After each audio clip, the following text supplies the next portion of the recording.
This is a video on how to interpret a regression analysis. It was actually a quiz, so let's go to it.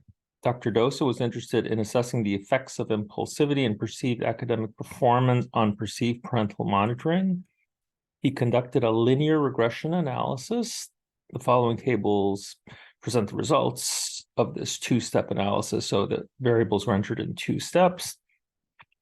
And so first of all, I have a set of questions here that I wanted students to answer.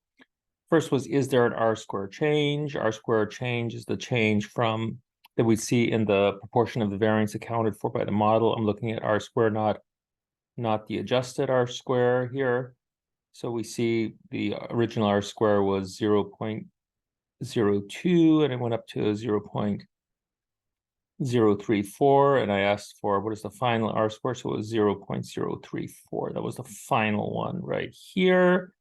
I asked for the test statistic. The test statistic is the F change statistic, which was 23.083.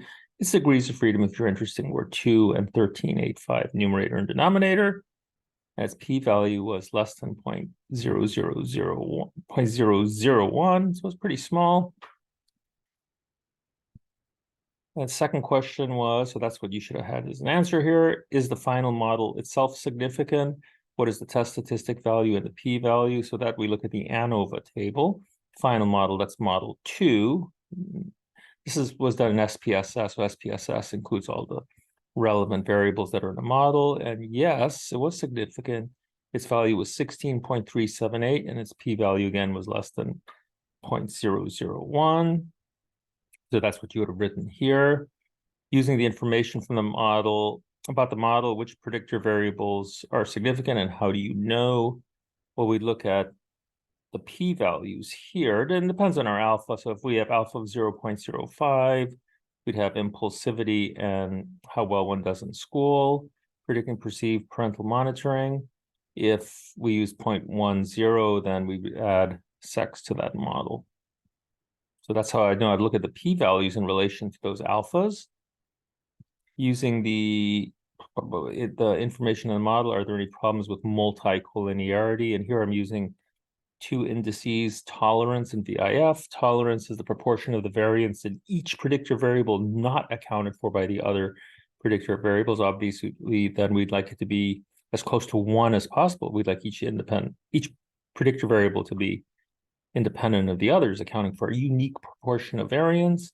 So those are high, those are really good. VIF is 1 divided by tolerance. And these values are very small. If they're up to like 10 or so, that would be bad. Values of tolerance close to 1 are good. Small values of VIF are good. So that's how we know that there is no problem with tolerance, because all those values are good. Using the unstandardized regression coefficients and assuming a 5% type 1 error rate, or alpha, interpret the results of a significant effects on perceived parental monitoring. Well, with alpha of 0.05, there were only 2. So we look at the unstandardized values. Here it says unstandardized beta, or B's, let's call them B's. So there's 2 significant ones, impulsivity and how well one does in school. So impulsivity is negative 0.143.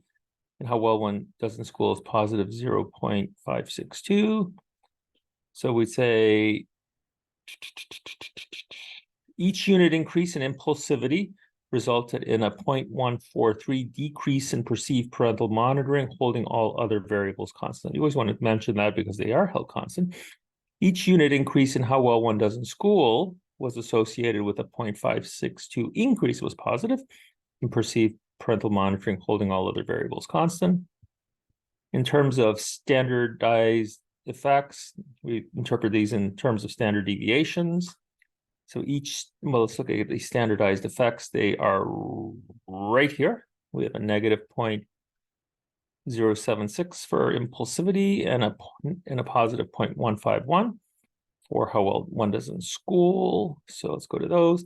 Each standard deviation increase in impulsivity resulted in a 0.076 standard deviation decrease in perceived parental monitoring, holding all other variables constant, or holding other variables constant. Each standard deviation increase in how well one does in school was associated with a 0.151 standard deviation increase in perceived parental monitoring, you have to mention the standard deviations.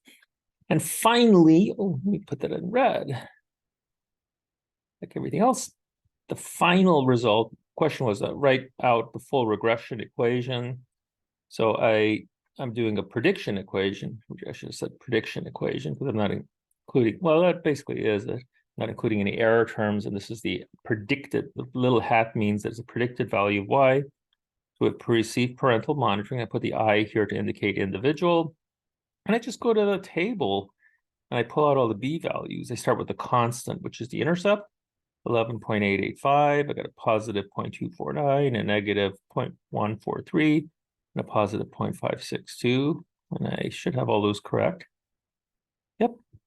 11.885, that's a constant, plus the slope for sex, 0.249, although it wasn't significant, minus 0.143 times impulsivity, and 0.562 times school. So this is basically perceived academic performance. Okie dokie, that's all I have for you all. Later.